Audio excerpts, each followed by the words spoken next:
Δεν είναι της Vegan Farm, είναι του ευρύτερου χώρου η Λίτσα, αλλά την αγαπάμε όλοι μαζί. Είναι πριγκίπισσα.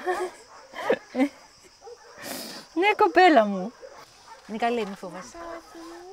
Είναι το Λιτσάκι. Η Λίτσα είναι 23 χρονών και το Σάκ 38. Αγάπη μου όμορφη. Αγάπη μου όμορφη. Παλικάρι μου, τι κάνεις? Έρχομαι. Όχι ρε, μην μου φας και το χέρι. Μην είσαι γελίος. Μην είσαι γελίο υποκείμενο. Δεν φαγητό το χέρι μου, περίμενε.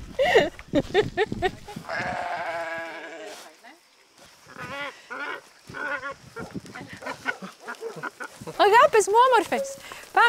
Πάμε. Θα σου πω τι έγινε. Το καλοκαίρι του 2022 ετοιμαζόμασταν για Pride εμείς όλοι και έπεσε ένα τηλεφώνημα από το φίλο τον Γιώργο, τον ψιχάρη, αν μπορούμε να σώσουμε 3 κατσικάκια.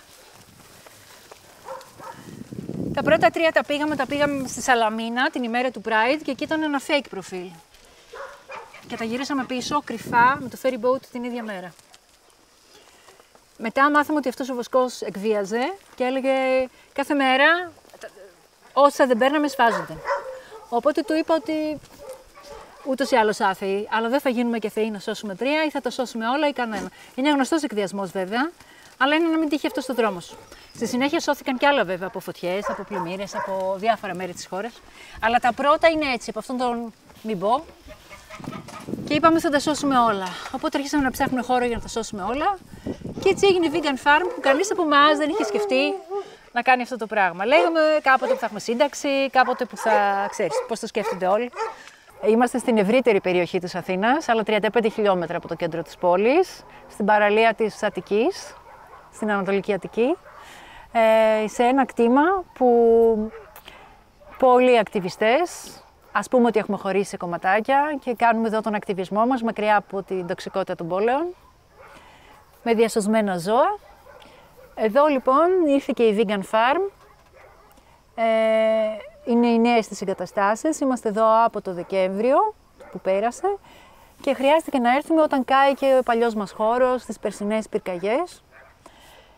Και μέσα από τη φωτιά, μέσα από εκείνη την τραγική εμπειρία, άνοιξε μια νέα σελίδα για τη φάρμα, πια να γίνεται γνωστή. Εν τω μεταξύ ήρθε ο δεύτερος κύκλος με τις φωτιές της Αττικής τον Αύγουστο, όπου εκεί νιώσαμε ότι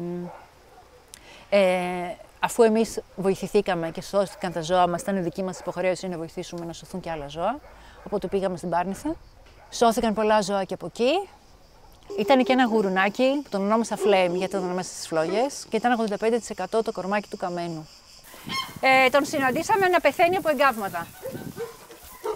Τον μεταφέραμε, πώς τον μεταφέραμε? Ένα ζώο τώρα, καλά ήταν μισός από ό,τι τώρα, αλλά και πάλι ήταν 100 κιλά. Τον μαζέψαμε με ημάντες και το πώς τον κουβαλήσαμε και τον δέχτηκαν οι animal doctors ήταν απίθανο. Νοσηλεύτηκε 1 μήνα και ξεπέρασε τα εγκάβματά του. Δεν έχουν κλείσει τελείως. Κατά καιρούς, επειδή κάνει peeling, κάνουν όλα αυτού του είδους τα ζώα peeling, ανοίγουνε, αλλά δεν έχει καμία σχέση. Έχει πάρει και άλλα 100 κιλά. Δηλαδή αυτό το ζώο το μεταφέραμε ανέστητο στο υπόγειο της κλινικής για να μπει σε οξυγόνο, κρατώντας το σε ημάντες. 4 άνθρωποι. Δεν ξέρω πώς έγινε, αλλά δεν μπορούσαμε να τον αφήσουμε. Αυτή πάλι μένει, τη βλέπετε τη λευκούλα αυτή? Και αυτή ήταν στο μενίδι και εγώ ήταν δεμένη με ένα σκοινί. Το σκοινί το κόψαμε και ήταν παράλυτη, νομίζαμε ότι έχει μείνει για πάντα παράλυτη, αλλά ήταν από τον δρόμο. Και με εγκάβματα όλα της στα στήθη, τη συνεφέραμε με αναπλαστική. Έχουμε και 47 κουνελάκια που με τα δεσποτάκια ζωγράφου διασώσαμε από παράνομο εκτροφείο που λειτουργούσε σε υπόγειο πολυκατοικίας μεσοτυχία στο αστυνομικό τμήμα ζωγράφου, κανείς δεν ήξερε τίποτα.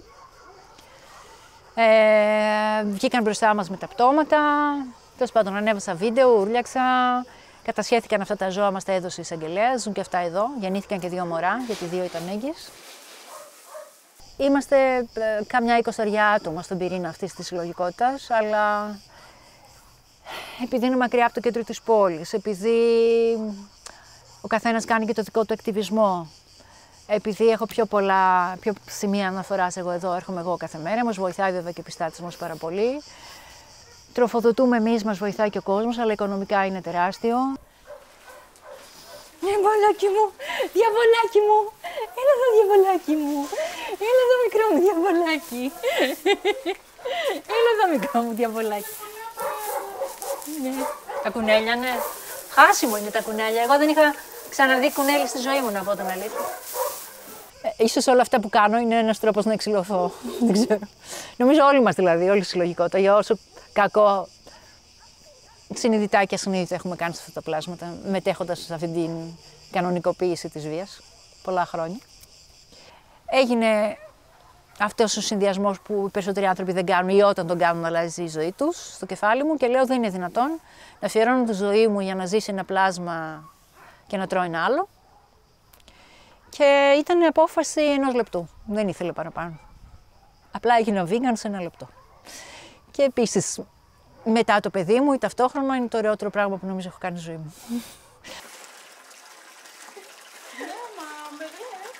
Όπως δεν αντιλαμβάνομαι βέβαια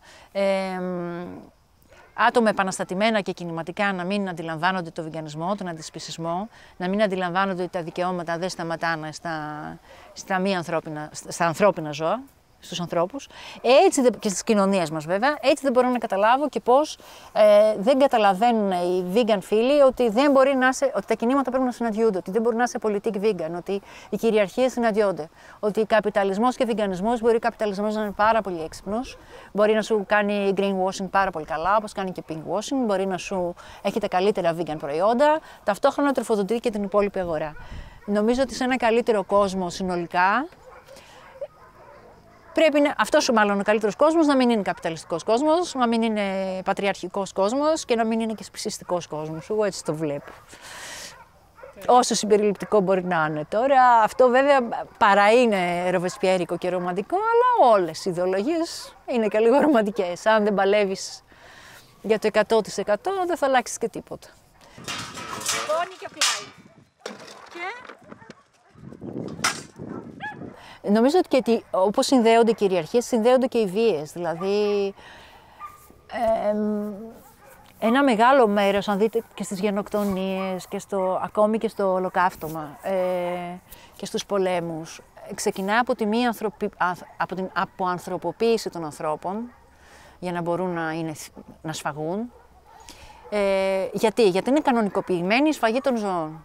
Γι' αυτό συνδέονται. Είδα τον κόσμο τελείως αλλιώς. Είδα έναν κόσμο που θα μπορούσε να είναι πολύ πιο συμπονητικός, πολύ πιο ειρηνικός, με πολύ λιγότερη μόλυνση, με πολύ λιγότερη βία. Ένας κόσμος που θα μας πνίγει λιγότερο. Έγινα σίγουρα πολύ πιο ευαίσθητη, κλαίω πολύ εύκολα και ας μην το δείχνω. Δεν ξέρω αν έγινα τώρα πόσο καλύτεροι άνθρωποι γινόμαστε όλοι. Όλες καλύτεροι άνθρωποι κάθε μέρα, αλλά σίγουρα είδαν ένα κόσμο που μπορεί να είναι αλλιώς και πιστεύω ότι θα είναι αλλιώς. Έχουν και 800 μέτρα και αυτά να τρέχουν.